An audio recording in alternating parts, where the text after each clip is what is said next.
Hello and welcome to the first installment in Apt2U's Future View webinar series, Travel Behavior Trends, Competing for Mode Loyalty. Thank you all for joining us for the first in what we think will be a great series of informative programs. I'm Matthew Dickens, Senior Policy Analyst at Apta, and I'll be moderating today's program. I will be presenting Apta's recent paper, The Transformation of the American Commuter, and asking our speakers your questions at the end of the session. We will be recording today's webinar and providing the recording and the presentations on apta.com.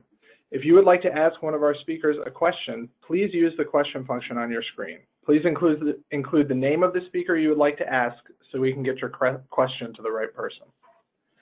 On to our speakers. We have three great presenters here from the public transportation industry to give us their perspectives and insight into how transit can compete for mode loyalty in the new mobility space. After I present on our paper, The Transformation of the American Commuter, Conan Cheung, Senior Executive Officer for Service Development, Scheduling, and Analysis at Los Angeles Metro, will present findings from LA Metro's analysis of ridership trends, as well as the agency's efforts to meet emerging consumer needs and preferences. After that, Catherine Kellerman, CEO of the Port Authority of Allegheny County in Pittsburgh, will talk about innovative interventions to engage and excite the public around the primacy of transit in the emerging mobility future. Finally, Matt Hogan, partner at ALG Research, will present findings from Apta's 2018 Mobility Survey, which highlights emerging commuting trends and consumer preferences. After that, our speakers will take questions from the audience. Again, please use the question function on the webinar screen to ask your questions. You can do so during their presentations, and please include the name of the speaker you would like your question to be asked to. First, let's talk about Apta's recent paper, The Transformation of the American Commuter. The paper is about how public transportation is necessary in the new mobility landscape. It was released in December and is available on the Apta website. The Transformation of the American Commuter is the result of hard work by a group from Apta's policy and advocacy teams. It incorporates recent research from the National Academy of Sciences, new analysis by Apta's Research and Policy Development Department, and the results of Apta's 2018 Mobility Survey. We had three main objectives in producing the transformation of the American commuter. The first was to frame public transportation's role in the new mobility landscape. There's been a lot of talk about how everything from bike share to scooters to autonomous vehicles is going to make transit obsolete. We wanted to present a different vision of how the future needs to evolve. Second, we wanted to show how public transportation would be necessary and relevant even in the face of new offerings. Without guidance, new offerings have the potential to increase congestion. Public transit is space efficient, moving more people in less space than other modes. The third objective was to explain public transportation agencies' emerging role as mobility managers. Agencies have a powerful role to play in helping organize the growing portfolio of mobility services while preserving social equity and protecting consumers. Key finding number one from the report: public transportation is the backbone of a multi-transit lifestyle. New technologies, data capabilities, and business models are disrupting public transit currently, but the industry is in a position to create a positive outcome for transit. Consumer-friendly technology changes are benefiting people who take transit and modes by making it easier to pay for and chain trips together. Consumer preference changes are also shifting towards transit. Younger generations like millennials see car ownership less as a tool of freedom and more as part of a diverse menu of mobility choices.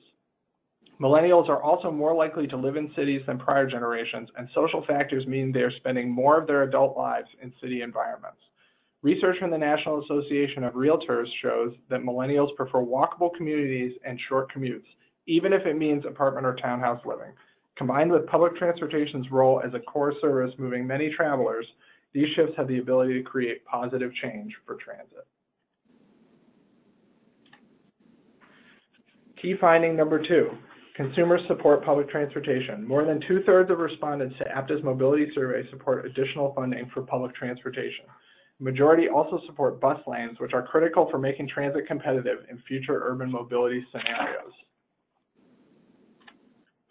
Public transportation is a more efficient way to move people, even compared to potential autonomous vehicles, and especially during congested peak periods. Some cities are expanding networks of bus lanes and seeing the benefits in terms of service efficiency and ridership. A majority of millennials also support congestion pricing, which can ease congestion and provide a funding stream for improving public transportation. Key finding number 3, public transportation's role is as a mobility manager. Regional actors are needed to organize the wealth of transportation options already available to consumers.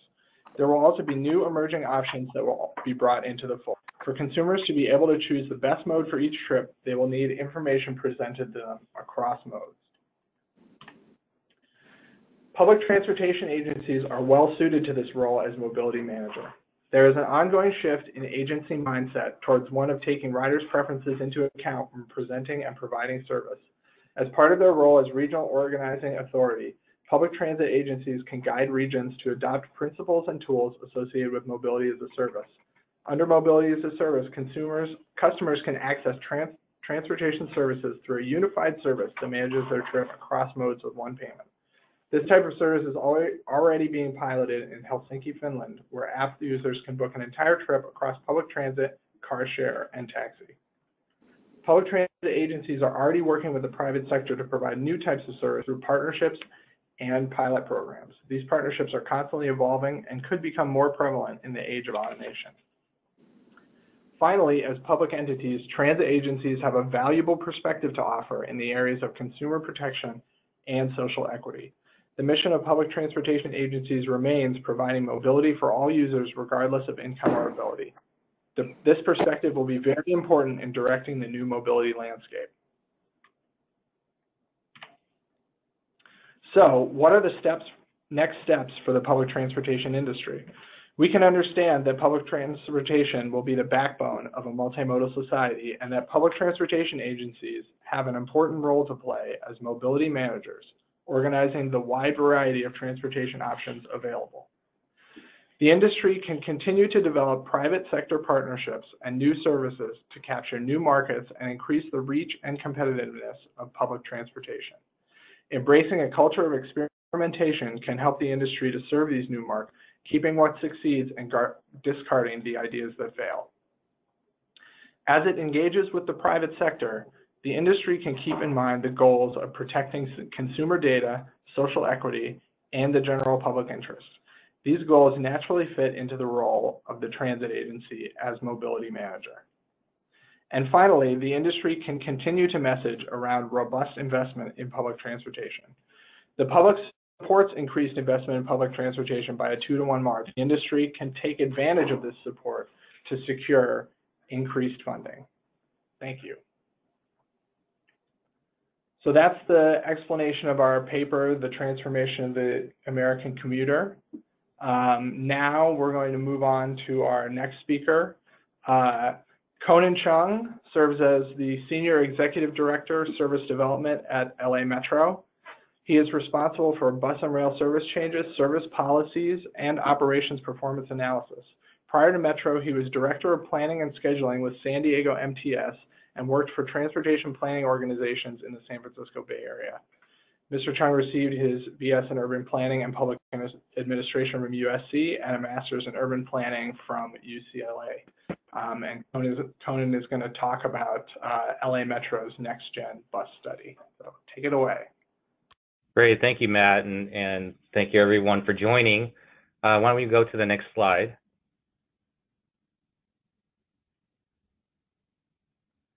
So this is the obligatory system overview slide. The bottom line here is that we're a pretty large county here in LA.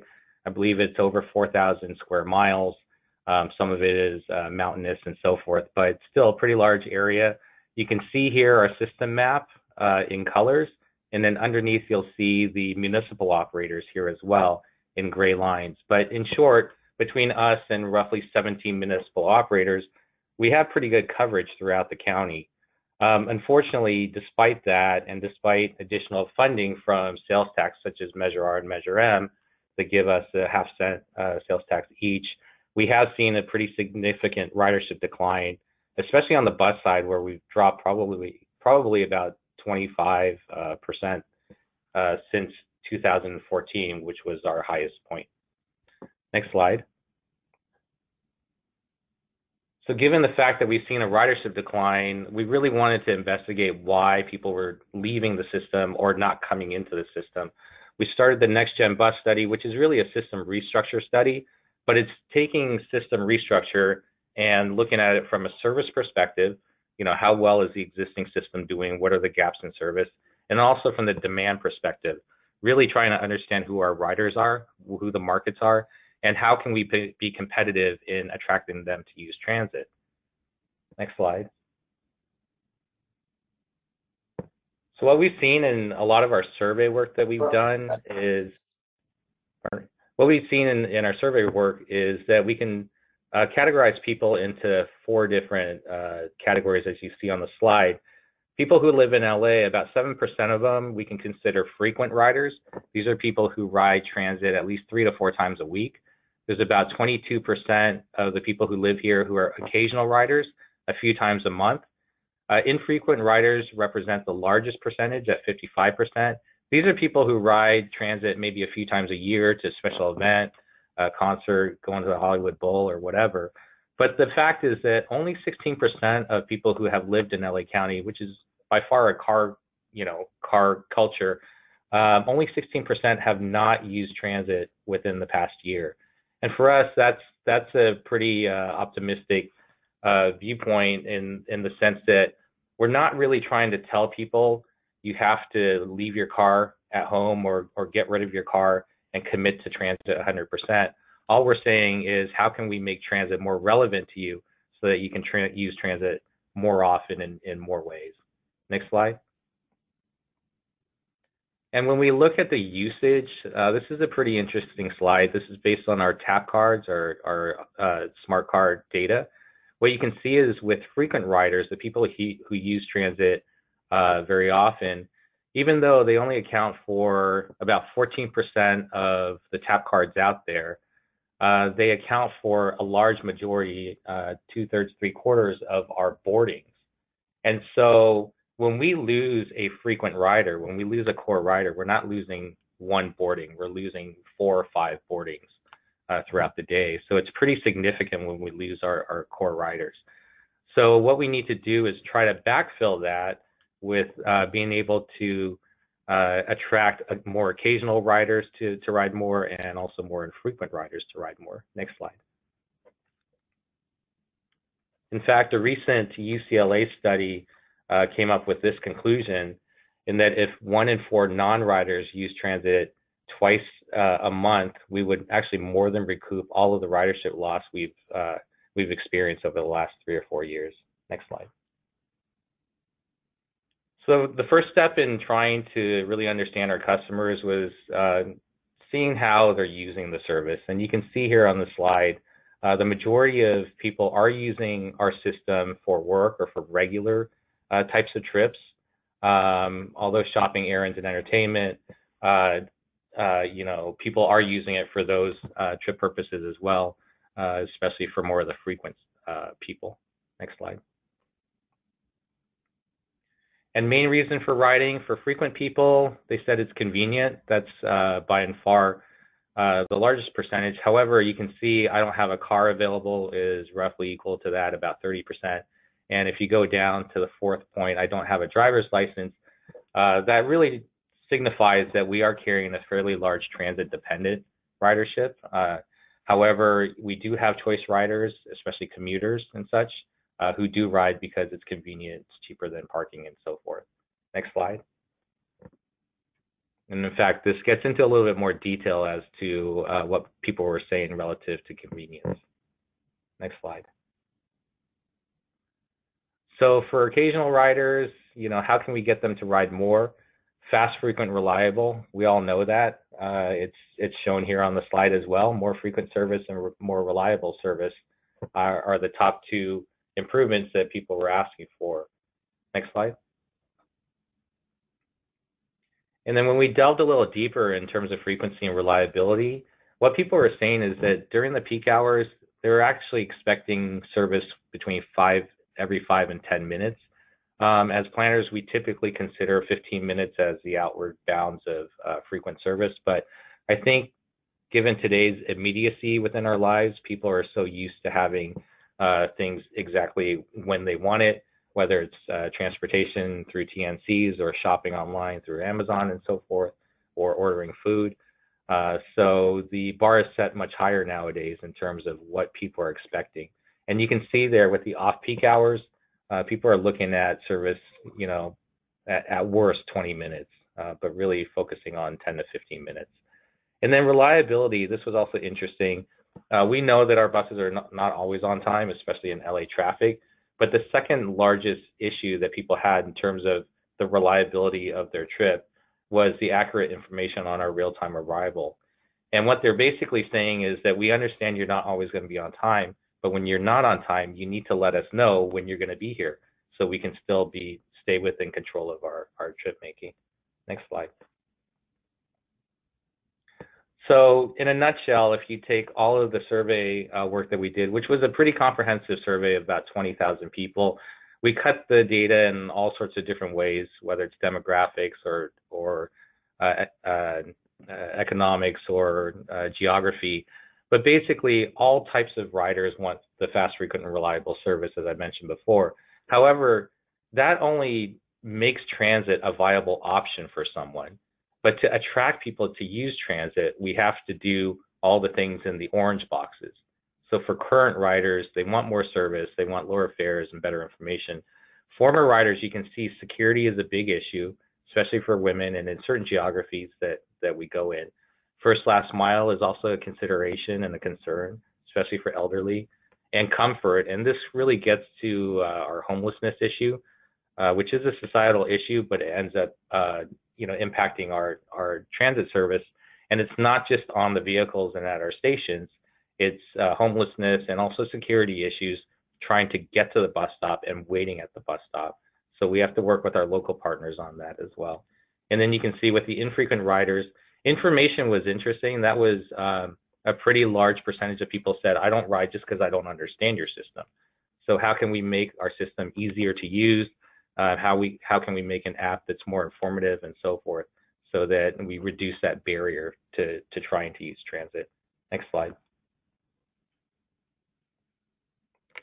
So basically, this is a slide that shows where our population and employment densities are.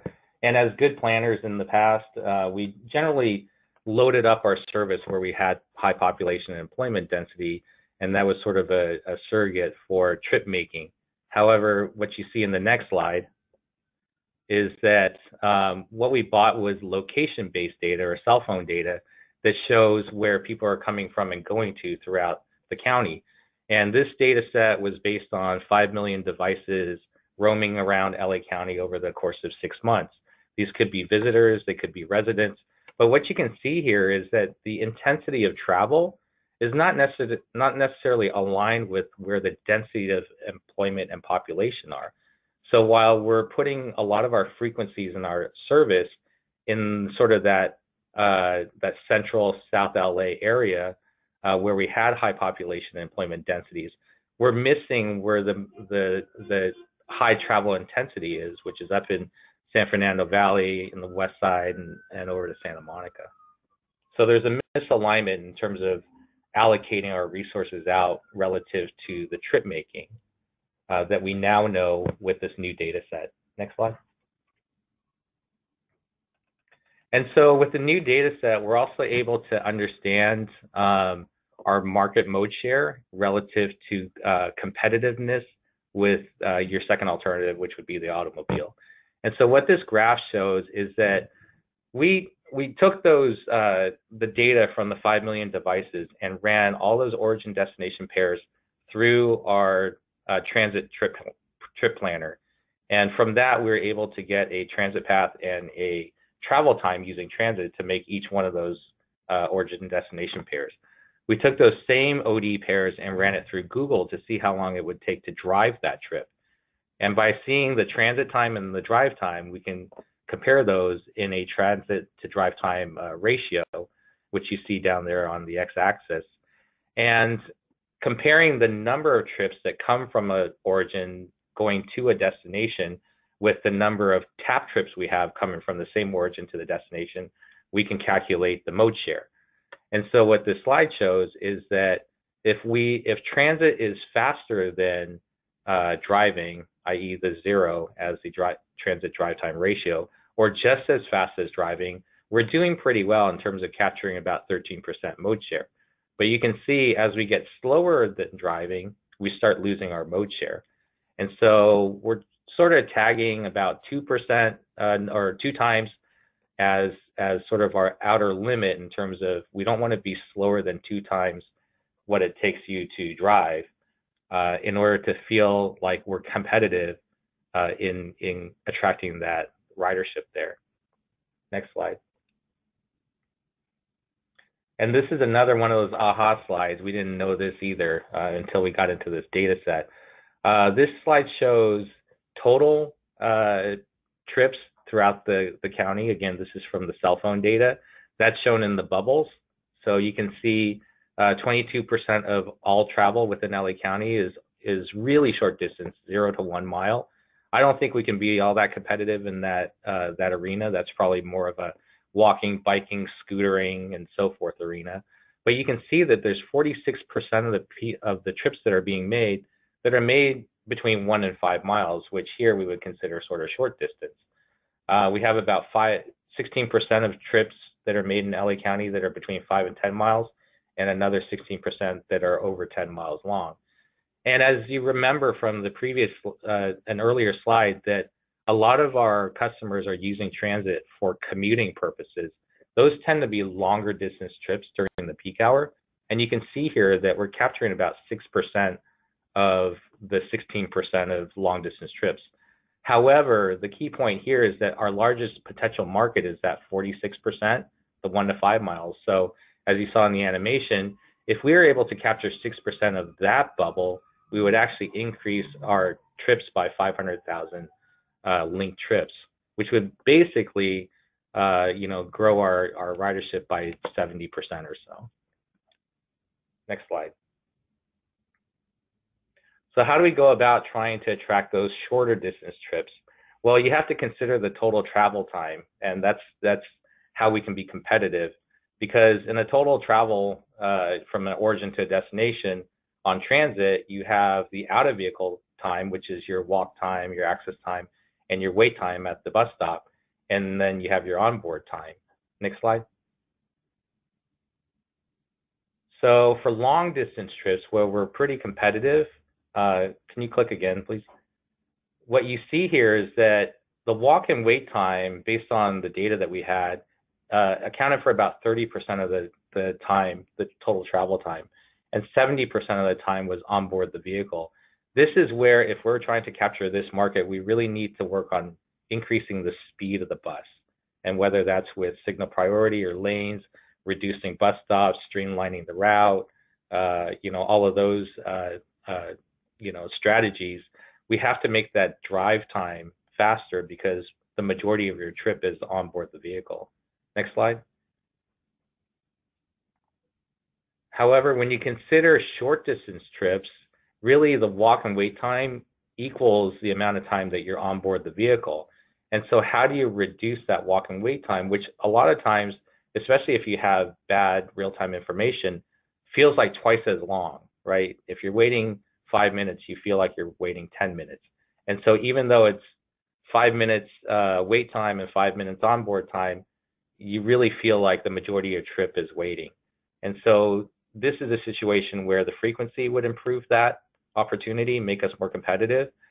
You reduce the wait time, and also, again, improved real-time information would help bring that perception back to reality. Next slide.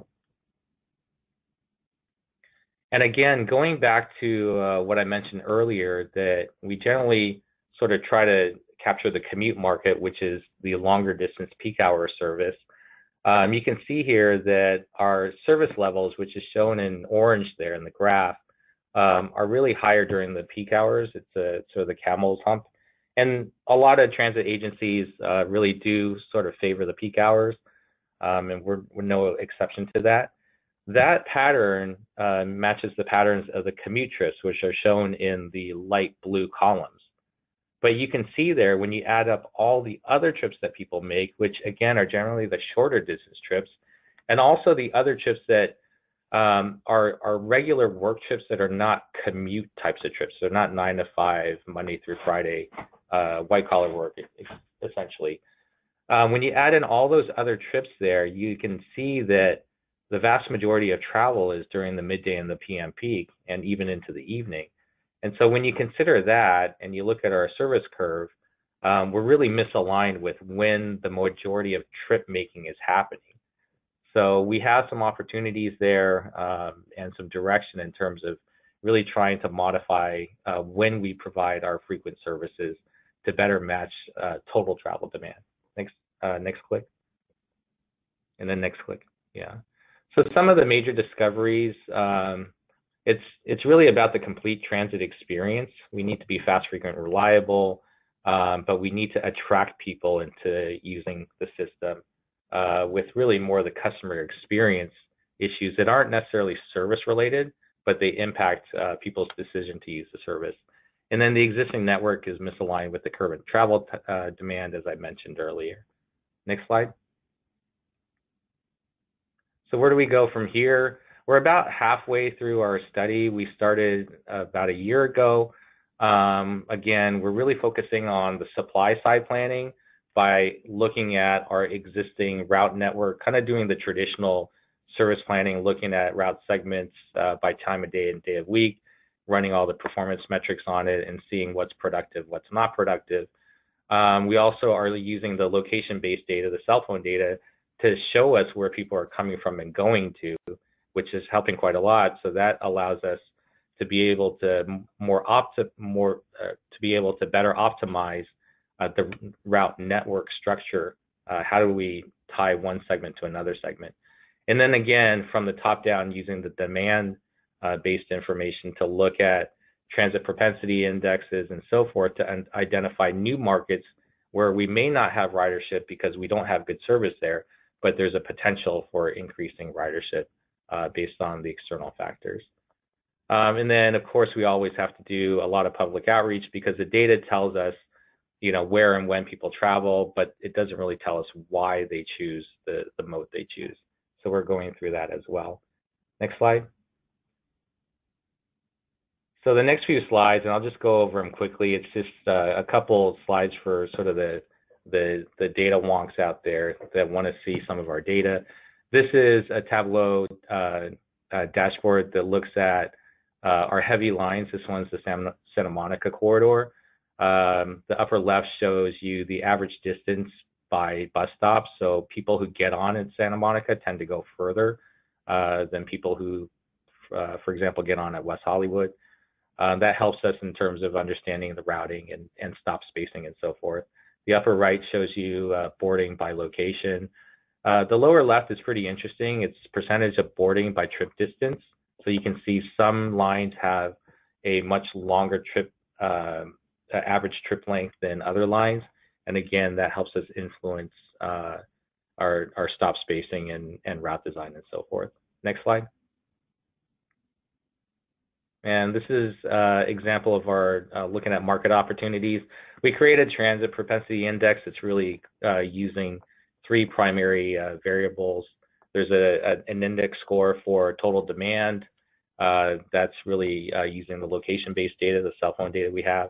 We also have an index score for basically the built environment, what areas are transit friendly and what are not. And then another score really looking at our transit markets being commuters, transit dependents, and the choice riders as defined through a recent TRB report. Next slide. And then this is a slide that just shows how we're looking at the cell phone data versus a tap. What you see here is that the size of the circle represents the amount of tap, the transit ridership we have, and then the intensity of the color represents the intensity of trip making from that census tract. So you can see up there, in the upper area, it's the San Fernando Valley to the right of the Encino label. You can see there's a lot of little small circles, but they're pretty dark, they're dark blue. And so those are areas where we know there's a lot of traveling going on, but we're not carrying a large market share there. And that would be an area that we would want to really dive into and see why we're not carrying our market share and what can we do to try to attract that ridership. Next slide. And then this one, I'll go quickly here. This basically is another dashboard that we created. You can select an origin. Here I selected, again, up there in the San Fernando Valley, that swath of land as the origin. Next click. And so this is the resulting destinations. On the upper left, you see where, if you look at the cell phone data, people who live within that origin, where are they going to? On the bottom left, you see people living there who are transit riders, where are they going to? Next click. And what you see there is, in terms of the travel pattern or where people are going, the TAP trips mirror the all trips, which tends to indicate to me that our route structure seems to be good. However, what you can see there in the quick stats is that we only have about 5.7% of total trips that are competitive. Again, no more than twice as long.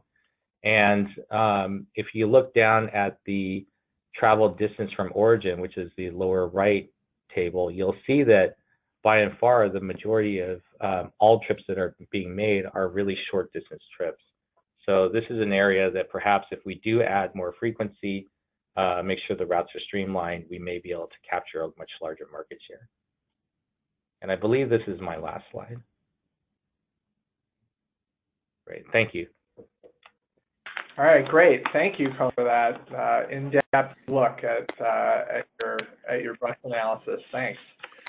So next up, we have Catherine Kellerman. She is the Chief Executive Officer of the Port Authority of Allegheny County in Pittsburgh, Pennsylvania.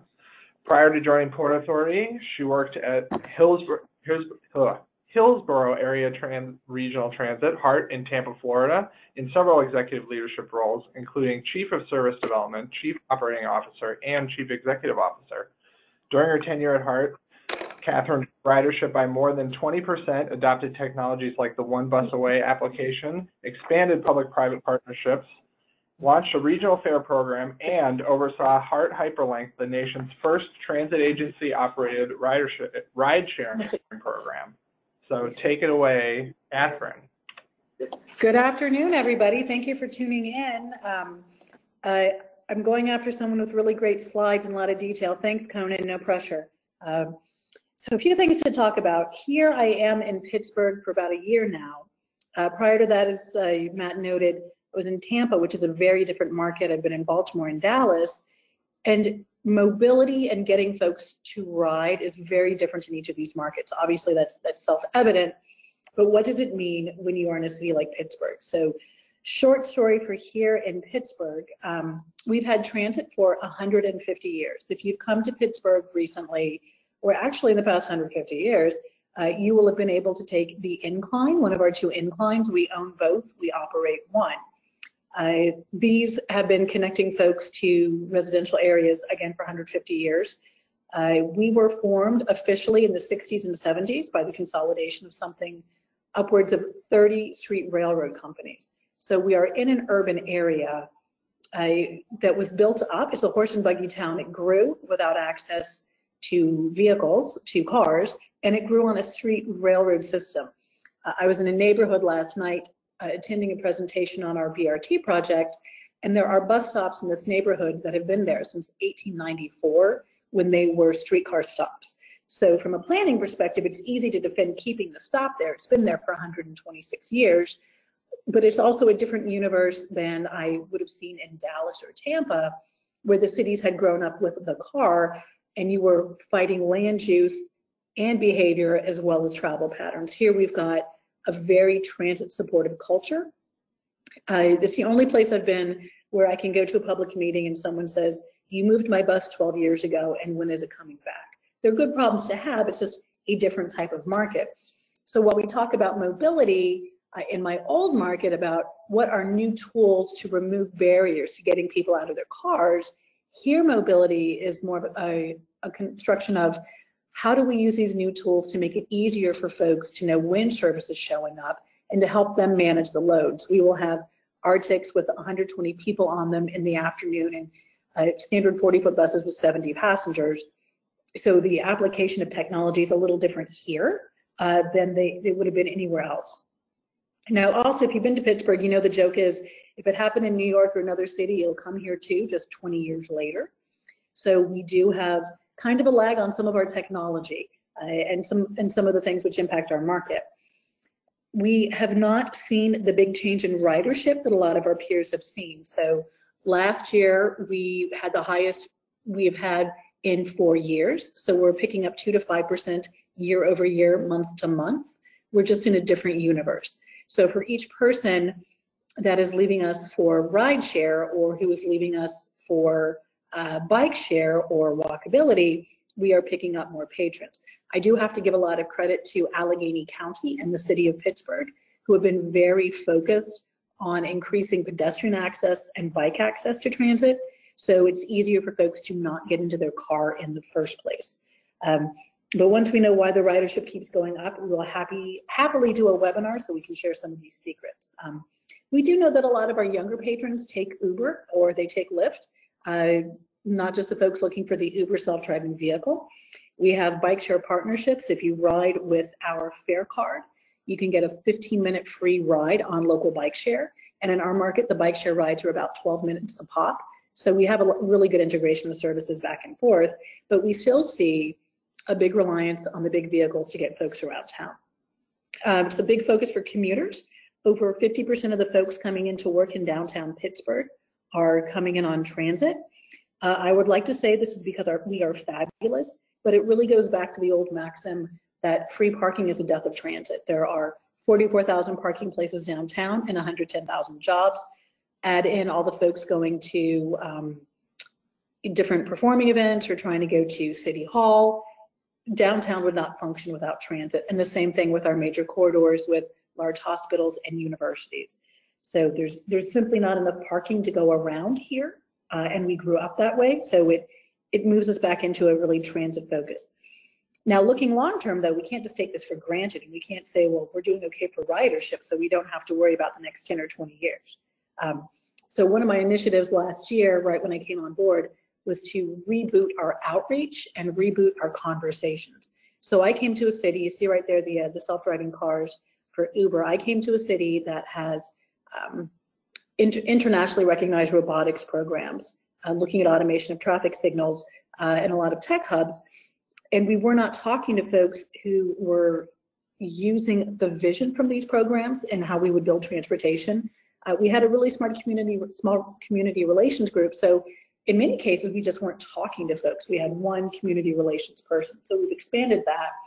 We've been out in a lot of communities asking folks what transit should feel like for them and what transit should do for them. Now, this is not the same thing as where do you want to go. We can cover that, and our data is going to show us where people are coming and going from.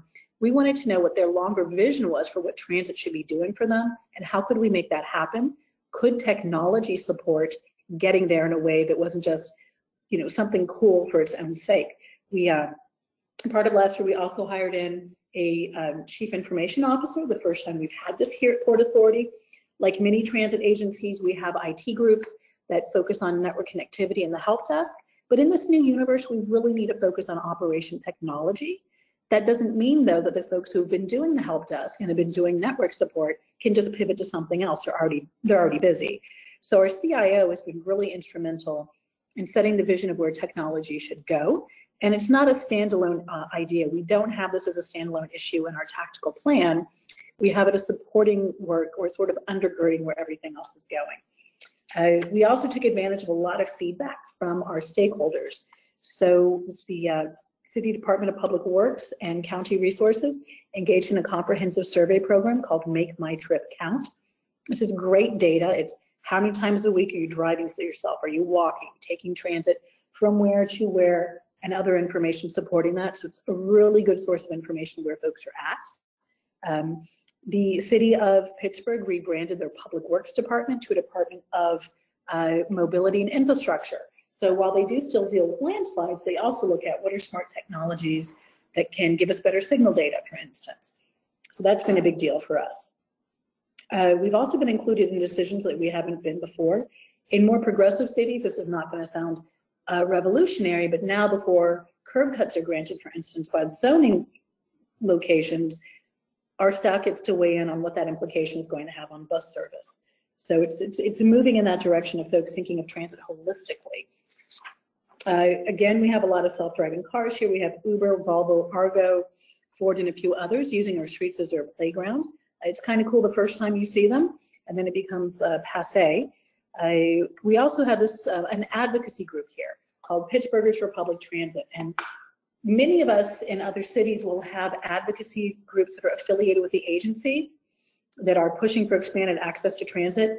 This is the first place I have been that's had a very well-organized and outspoken group that is more activist in its focus, separate from the transit agency, working with a cross-section of riders that are talking about food access and housing access. And it's a good way to get different concerns to the table, and it's also an interesting partnership in getting feedback from places where we might not have heard from them before. And they also have a high expectation of, if it's happening in another city, why can't we get it to happen here?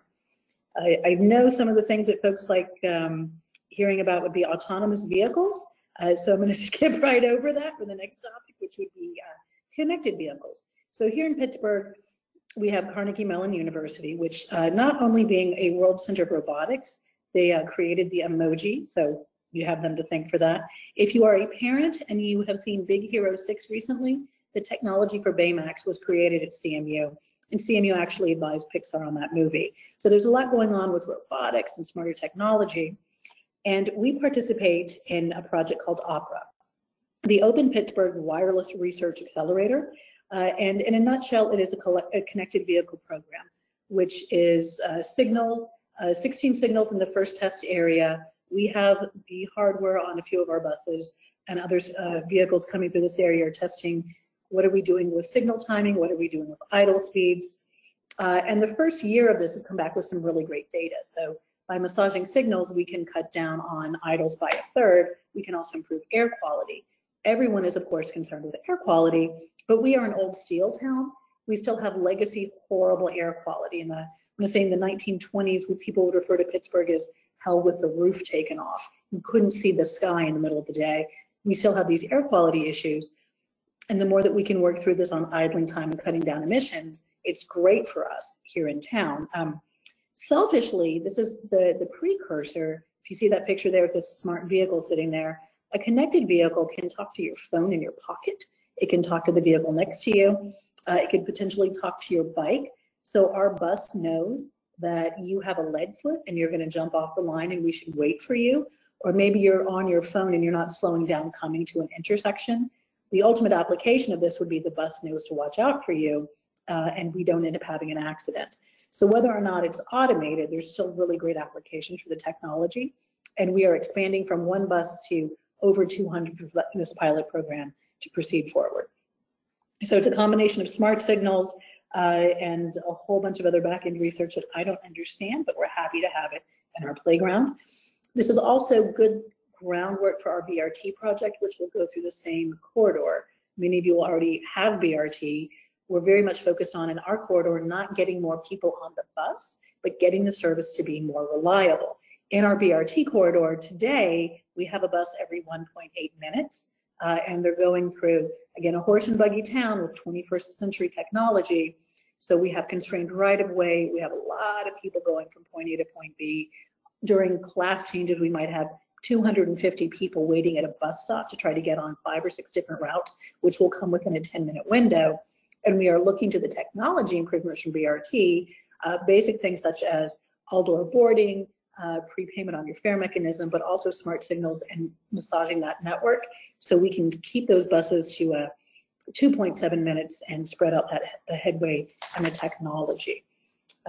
We are, again, really fortunate that we're not chasing demand. We have a lot of demand here already. Changes in state funding in 2007 and 2008 shut down one of our 5 garages, and we lost about 30% of our funding. So we have, again, folks who've been on transit forever and they're crowding in our system. So our challenge is technology that can help us get these folks to manage their trip a little bit better. And I have been talking for 13 minutes, so I'm going to wrap there, and I'll hang on for any questions.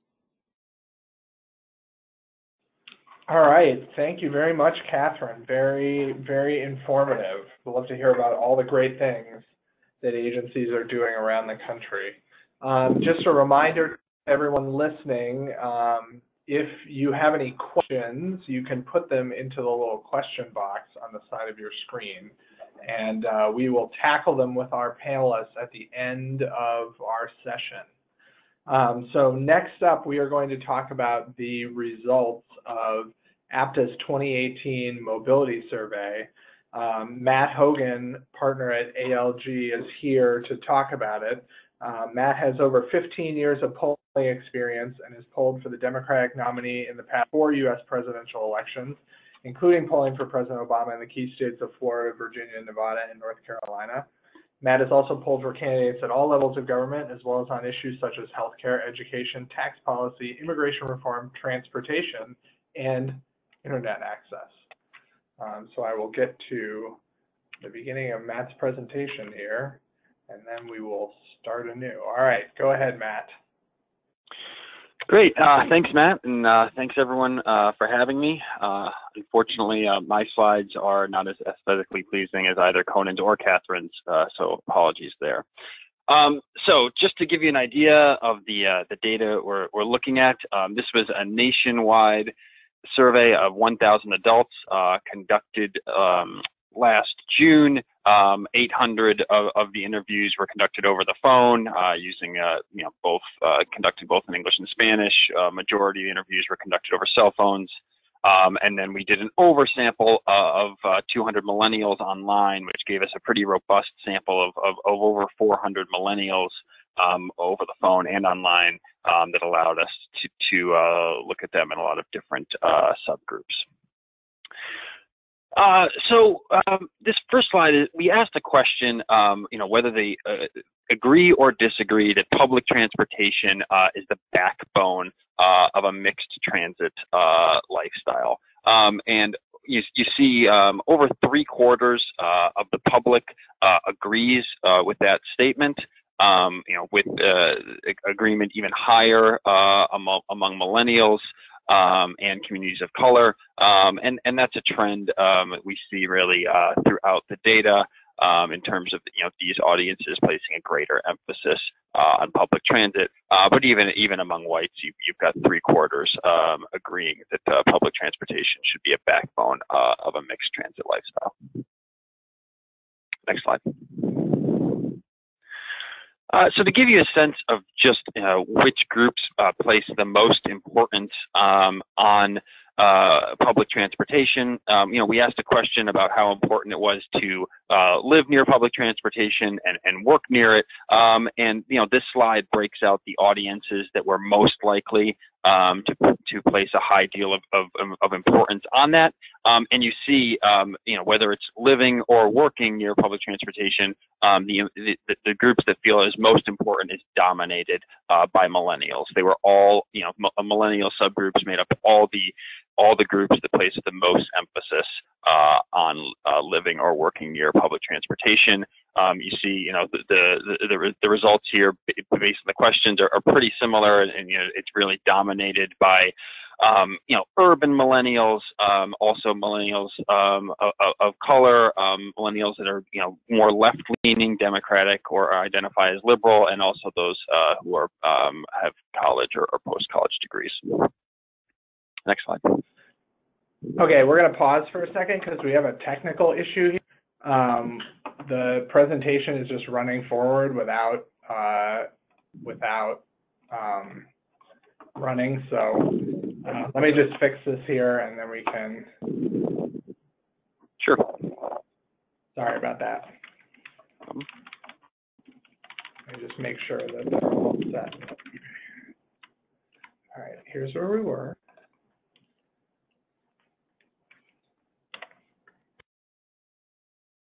Okay, go ahead.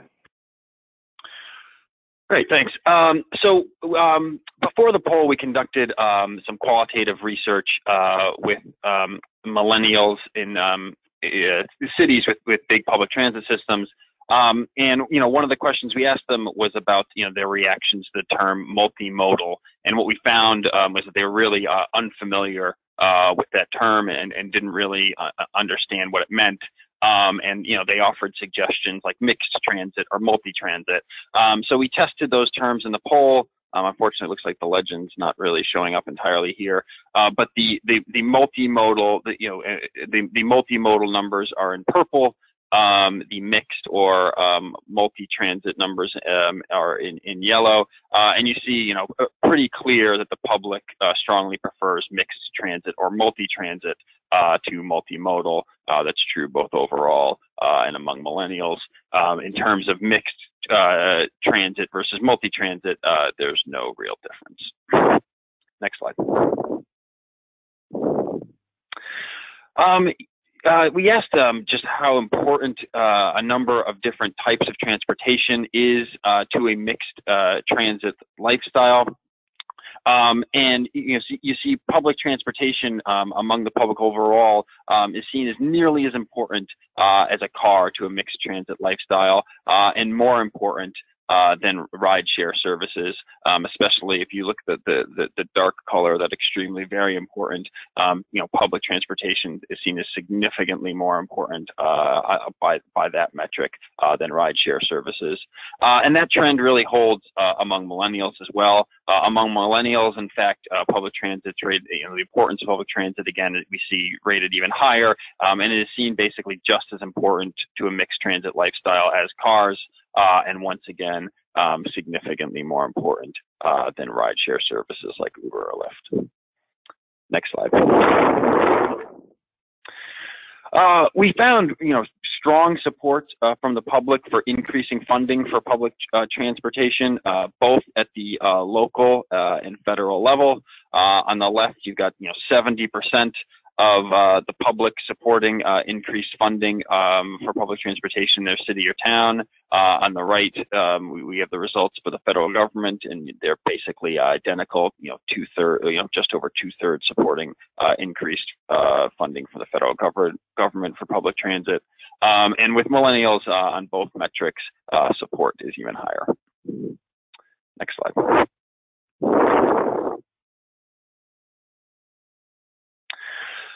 We also found a great deal of support for more bus lanes in their city by a more than 2-to-1 margin. Americans support more bus lanes. Unfortunately, the legend's cut off here as well, but the blue bars, basically they don't want more bus lanes. And you see, 60% want more bus lanes in their city. That holds among millennials. And even in cities where there is no public transit, you've got a solid majority in wanting more bus lanes in their city, and preferring it actually by about a 20-point margin. Next slide. We also found that about half of Americans and 2/3 of millennials said they would be more likely to use public transportation if it were more convenient and accessible. That actually holds among the among Americans who have no public transit access. You've got 40% of those say they would use public transit if it were accessible to them. On the right, we show those groups who would be most likely to use public transportation more if it were more convenient. Again, dominated by millennials, and very similar to the groups we showed earlier on in terms of which placed the most importance on public transit. Again, heavily Democratic leaning, well-educated. The difference here is a little more suburban influence than urban, which makes sense given the question was framed in terms of they would use it more based on convenience and access. Next slide, please. So in terms of convenience and access versus whether frequent ridership or or if public transit came more frequently, we found the public actually places a greater emphasis on convenience and accessibility, with 52% saying they would use public transit more if it was convenient and accessible. That's just among those who have public transit in their town. But you've still got over 40% who say they would use it if it ran more frequently. We see a similar trend among millennials, also placing a greater emphasis on convenience and accessibility over frequency. Though I suppose you could also argue that frequency could be factored in into convenience and accessibility as well. Next slide. So one hurdle we have is that Americans have really kind of lost touch with what is a kind of reasonable commute. You've got 9 out of 10 commuters say they are satisfied with their commute, including 58% who say they are very satisfied. And I think what is most striking here is even among those who commute over an hour a day, 62% of those folks say they are satisfied with their commute. We also find higher satisfaction, slightly higher satisfaction among those who commute by car than those who commute by public transit. Not much difference in the overall numbers, but you see in the very satisfied numbers, it's about 11 points higher for those who commute by car than those who commute by public transit. Next slide. So we asked that, if in terms of preference versus public transit versus driving, if either were 10 minutes longer, which would you prefer? And we found that most Americans would prefer to commute by car, even if it took 10 minutes longer than commute by public transit. And that sentiment really held across over almost all demographic groups, even among millennials. You see on the right side of the slide, frequent public transit riders were one of the only groups that would prefer to take public transit, even if it were 10 minutes longer. Next slide. While Americans think prefer to commute by car, even if it takes longer, they do clearly think that public transit is more affordable than driving, and they do so by a 20-point margin, 56% to 36%. And exposure really helps here. In cities or towns that have public transit, they see public transit as more affordable than driving by about a 2-to-1 ratio. When we look at those cities or towns that don't have any public transit, they are split on which one is more affordable. Next slide. So, while Americans think public transit is more affordable, they certainly think that driving is faster during rush hour. They believe that by a 2-to-1 margin. And we think, this might be driven by the fact that, for most Americans, public transit means buses. So, pretty much across almost all subgroups, we saw this trend of about, believing driving a car during rush hour is faster than public transit by about a 2-to-1 ratio. The one exception was those who commute by train. They felt that public transit was faster during rush hour by a 12-point margin. Next slide. We asked a question about support for congestion pricing, and we did add that the money would be used to increase funding.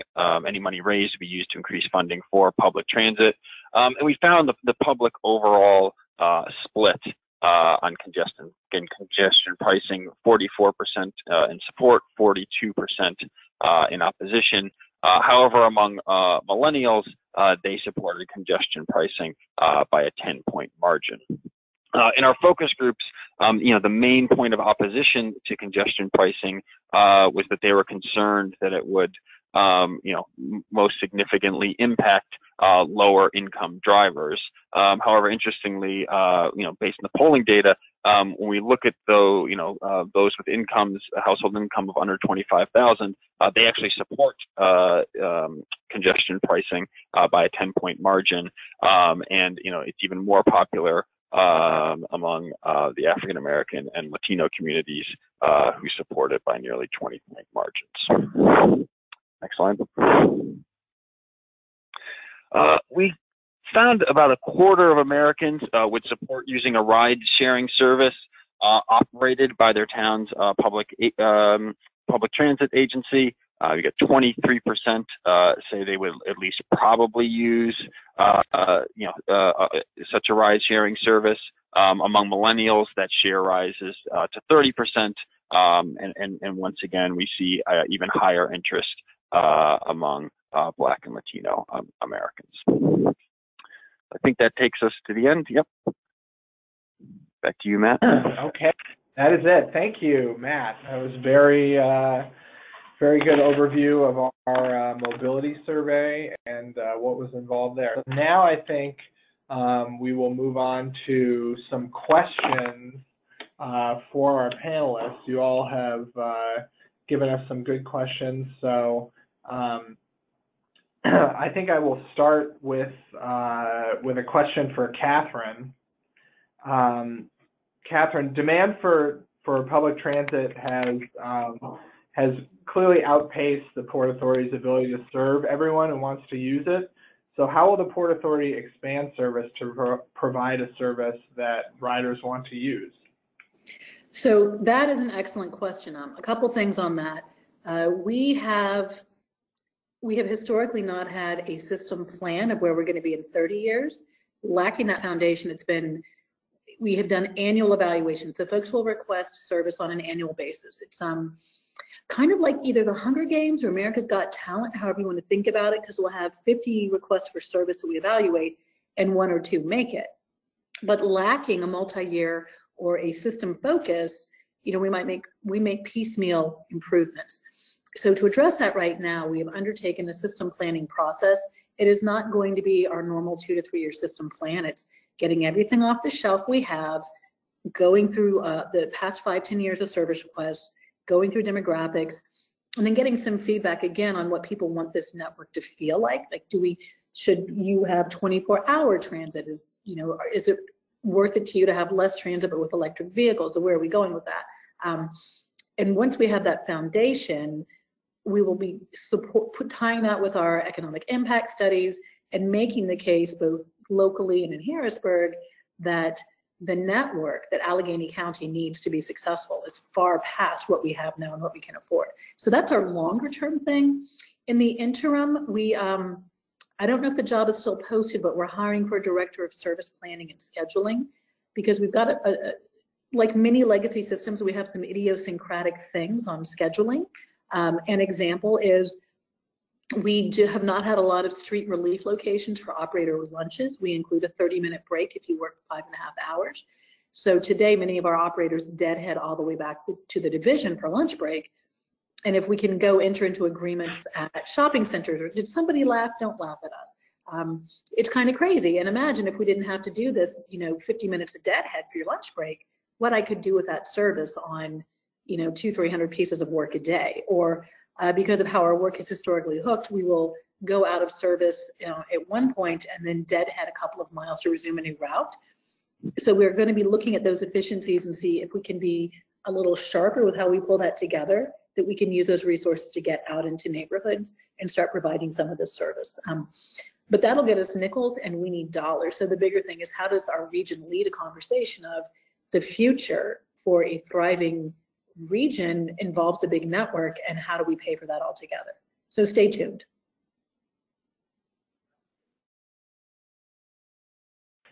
Great, yes. That all sounds, we had a sort of follow-up question from someone that's talking about this sort of integration with all these other modes. If you could maybe talk about this quickly, a little bit more about the sort of discounted first and last mile trips with e-bikes and scooters and how they're linked to transit fares. So we have an official partnership with the local bike share group. It's Healthy Ride. Healthy Ride PGH. And the original intent was to try to look for some foundation funding. Here in Pittsburgh, we have 4 private foundations, each of which have over $1 billion in assets. And there's a very, very strong sense of reinvestment back in the community. So we were hopeful that the foundations would be able to kick off some of this. We did have some funding, but we ended up doing the partnership with the bike share to say, hey, let's go forward and see how this works for us. So bike share offers folks, it's integrated within our technology, your same fare card you can use and tap it at a kiosk to get your bike share. And the first 15 minutes are free. If you run to 16 minutes, of course, you pay for that minute. So you've already pre-cleared your payment. But if it's under 15 minutes, you don't end up paying. What we have done is we've sponsored 2, I think, bike share stations. At least one for sure, and one we're placing. And so that's about $45,000 of capital that we put out to host this. So they get additional ridership and stations, and we get this really good connection. Because it is such a walkable city, folks are very happy to bike share. We don't have scooters. We have Scooby, and Scooby's been very popular at some of our college campuses. So I met with some folks from Duquesne yesterday. Duquesne is a stone's throw out of downtown. And Scooby's been really popular with them, but like Lime and the other forms of scooters, the state is still trying to figure out how to regulate those. Since I don't have to deal with those, I think they're fabulous because they're a great first last mile connection. And folks who do not use rideshare are really happy to use the scooters. But we have not hit that point here. But the goal for us would be that we have a place that's one-stop shopping, that you pay, that's integrated, and there's a trip planner that's integrated. So you only have to go to one place when you're not driving yourself. Yes, great. So getting at that sort of network of connected services. We had a question for Conan. Can you tell us a little bit more about the cell phone data the cell phone data set that you all use, do your sort of regional travel analysis? Was it information from your mobile app, or what was the source that you used for that? And tell us a little bit about it. Well, actually, we have a consultant on board to work with us on NextGen. The prime consultant is Cambridge Systematics, so they deal a lot with market segmentation analysis, market research, and have been getting into analysis, excuse me, of the cell phone information. So they purchased basically raw cell phone information that came in, and it took about 6 months to validate it and process it and sort of get rid of the anomalies. For example, if you walk around with 2 cell phones, you're counted as 1 person, not 2 people. We had very short distance trips, and that could be basically me walking from one end of the building to the other end of the building.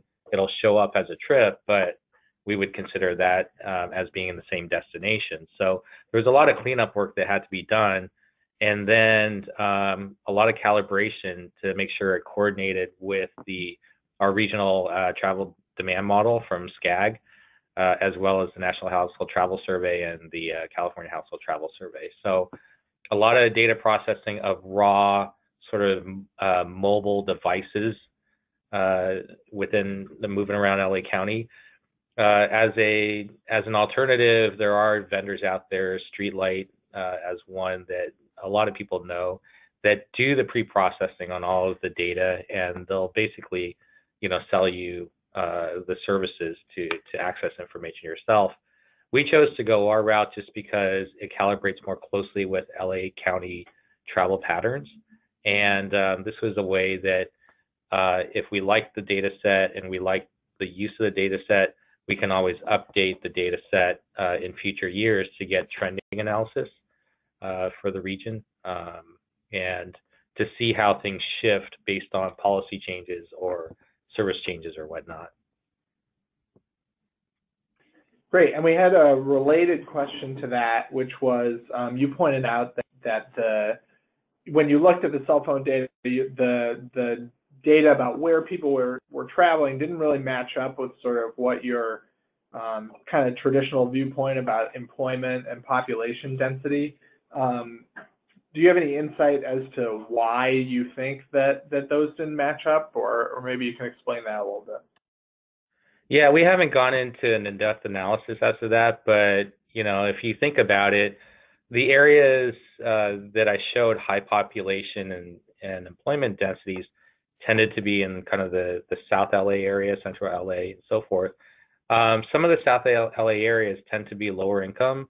They have higher population, more families, larger families, and so forth. And you could probably make some inference to the fact that if you have less disposable income, you're probably going out less for discretionary trips. If you have larger families, maybe with small kids and so forth, perhaps you're not traveling as much outside of what you need to do to go to work and school and shopping and so forth. And some of the other areas that we saw high intensities of travel are also areas where we know they're high intensities of regional attractions. So not because our information included not just residents but visitors, you're getting a lot of travel to these places, either from out-of-town tourists or visitors, or residents who are trying to go to these attraction centers. Great. And we had a couple people ask for some questions about the survey. So Matt, could you maybe talk a little bit about who was the survey group? Was this just people living in urban areas, or was it nationwide? Maybe you could talk a little bit about the survey group. Sure. Yeah. No, it was just we didn't screen out anyone. It was just a nationwide representative survey of adults over the age of 18. So weighted proportionally, by demographics, region, partisanship. So really just a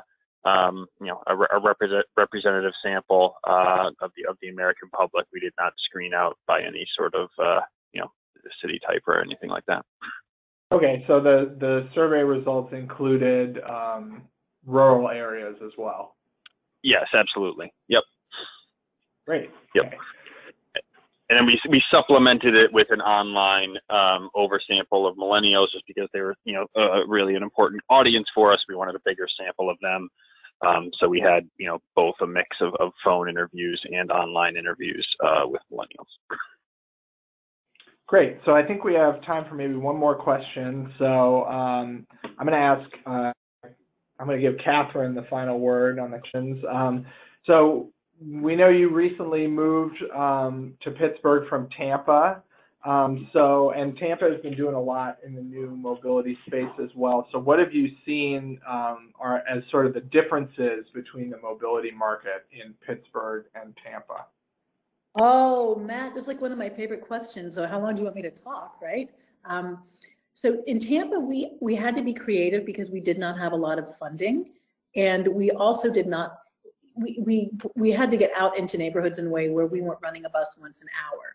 So that's where we ended up contracting with Transdev, but we launched Hyperlink, which is our version of getting our toe into the rideshare market, because the service would take cash, the service would speak to you, the service would guarantee 24-hour access.